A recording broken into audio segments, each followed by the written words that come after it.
इस वीडियो में मैं ये सिद्ध करने वाला हूं कि जब किसी परिमेय संख्या यानी रैशनल नंबर को हम मल्टीप्लाई करते हैं, गुणा करते हैं किसी अपरिमेय संख्या यानी इर्रेशनल नंबर से, तो हमें एक अपरिमेय संख्या प्राप्त होती है। मैं चाहता हूं इस वीडियो को यहां रोककर आप सोचिए कि आप इसे कैसे साबित करेंगे।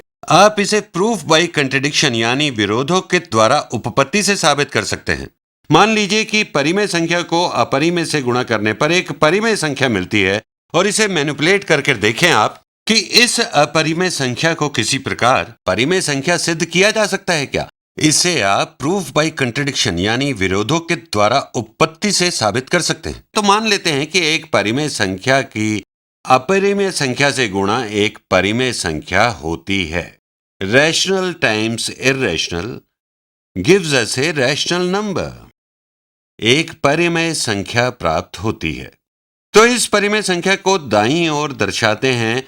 यह अनुपात होगा दो पूर्णांकों का। इसे हम a/b के रूप में लिख सकते हैं और इस अपरिमेय संख्या को नाम देते हैं हम x। तो a/b गुणा x से हमें कोई परिमेय संख्या मिलेगी। We will get a rational number जिसे हम m/n कहते हैं। तो ये बराबर है m/n के। तो ये परिमेय संख्या जो दो पूर्णांकों का अनुपात है को गुणा करें एक अपरिमेय संख्या से तो मिलेगी एक परिमेय संख्या। अब देखते हैं कि यहाँ इसका विरोधोकित क्या हो सकता है। अपरिमेय संख्या को हल करते हैं, जिसका तरीका है दोनों पक्षों को यहाँ लिखी संख्या के व्युत्क्रम से गुणा कर दें। इसे इस प्रकार गुणा करेंगे b/a times b/a times b/a। और इससे हमें क्या मिला? हमें मिली एक अपरिमेय संख्या x, इर्रेशनल नंबर x, जो बराबर होगी m गुणा b/n गुणा a के। या हम इसे इस प्रकार लिखें mb/na के ओवर na।